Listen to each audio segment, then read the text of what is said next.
Viete, ako sa dá zmenšiť vzdialenosť dvoch rozdielnych kontinentov a kultúr? Stačí k tomu pár nadšených ľudí, dobrá myšlienka, finančná podpora a výsledok v podobe skvelého projektu je na svete.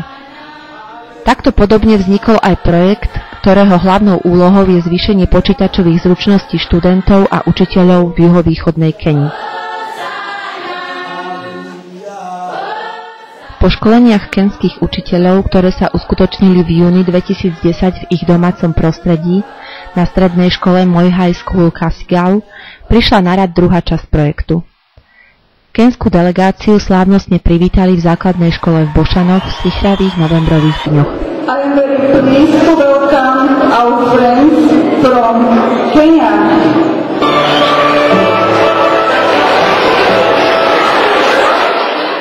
Popravde treba priznať, že uvítacia pieseň sa nedala s tou africkou ani porovnať. No keď prišiel rad na tanec, spolu so školskou tanečnou skupinou si zatancovali aj hostia.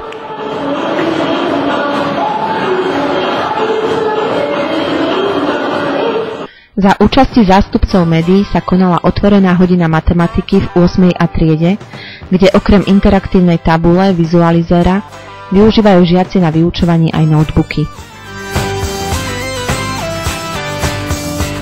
Kenskí učitelia nazreli do tried na všetkých typoch škôl. Ich pracovnú časť začneme od najmenších. V materskej škole v Bošanoch, kde po počiatočných rozpakoch prišlo aj na spoločný spev.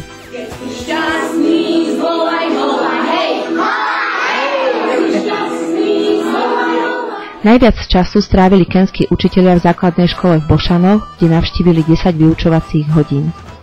Na vyučovaní u mladších žiakov obdivovali hlavne to, že majú k dispozícii veľké množstvo rôznych pomôcok, vedia pracovať s technikou a učitelia sa so žiakmi často hrajú a súťažia. Chris, učiteľ matematiky a geografie, si so záujmom pozrel vyučovanie v 8. A. V spolupráci s učiteľkou pripravil a odučil vyučovaciu hodinu. Učil Pythagorovú vetu a u žiakov mal veľký úspech. Kto vie, či by si žiaci nevymenili svoju pani učiteľku. Dobre.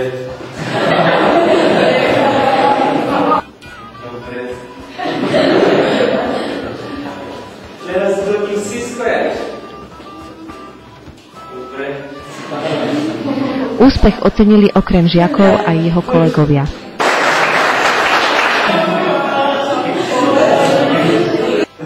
Učiteľ histórie Fred si zasa vyskúšal svoje majstrovstvo na hodine dejepisu u žiakov 8. B, s ktorými zaujímavo rozprával o histórii Kene. Ďalšou základnou školou, ktorú navštívili, bola základná škola na Malinovského ulici v Partizánskom. Tu sa naučili používať aplety a matematický softvér GeoGebra. Do tretice základných škôl navštívili školu v Pezinku, kde ich deti privítali folklórnym vystúpením a prekvapili zbierkou na školské lavice pre kenské deti. Stredné školy navštívili dve. Na gymnáziu v Partizánskom si pozreli hodiny zemepisu, matematiky, fyziky, kde robili pokusy so spaľovacím motorom a zaujala ich chémia, kde učiteľka používala vzdelávací systém Planéta vedomostí. Niektoré kovy ako železo, hliník a titán majú široké použitie ako konštrukčné materiály. Ja by som sa vrátila skôr k tej mriežky, čo sme mali tu na začiatku. Na obchodnej akadémii v Leviciach sa zoznámili s cvičnými firmami, ktoré pripravujú študentov pre uplatnenie sa v praktickom živote.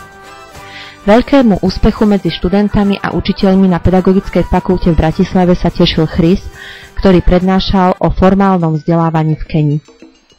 Kenskí učitelia radi besedovali so študentami a žiakmi. Tých zaujímalo hlavne, ako to vyzerá v kenskej škole, aký je život v tejto africkej krajine, ako trávia prázdniny, voľný čas, ale aj napríklad, ako sa im páči sneh. Do you like snow? Yes, we do.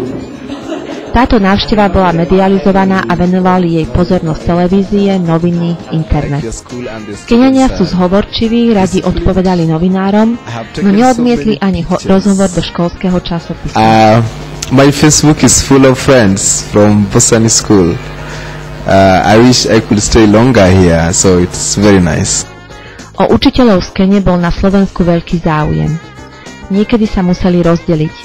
Zatiaľ, čo David a Fred sa tešili príjemnej spoločenskej akcii venček so žiakmi a ich rodičmi, Chris prednášal mladým ľuďom na akcii Jeden svet.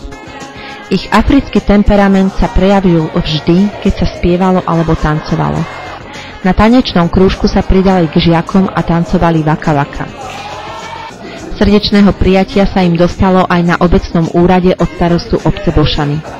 Čudovali sa, že ho nestrážia žiadni policajti, stretáva sa s ľuďmi, čo v Keni nepoznajú. A nakoniec výlety a voľný čas, ak vôbec nejaký mali. Pracovný program, množstvo aktivít a návštev spôsobilo, že od 7 hodiny rannej do neskorých nočných hodín boli v jednom kole. Prejavila sa typická slovenská pohostinnosť v rodinách, ale chutilo im aj v reštauráciách.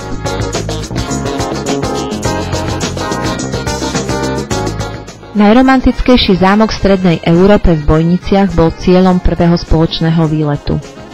Safari nemáme, ale máme niečo, po čom túžili už od detstva. Sneh. Užili si ho dostatočne. Na výlete vo Vysokých Tatrách poriadne vymrzli, ale poctivo absolvovali všetko. Výlet lanovkou na hrebienok, aj túru k Studenovodským vodopádom a pozor, niektorí aj v poltopánkach. Na záver už len potlesk pre Davida za skvelú slovenčinu a pre všetkých, ktorí na kenskom projekte spolupracovali. Nůžky sú dobré jedlo.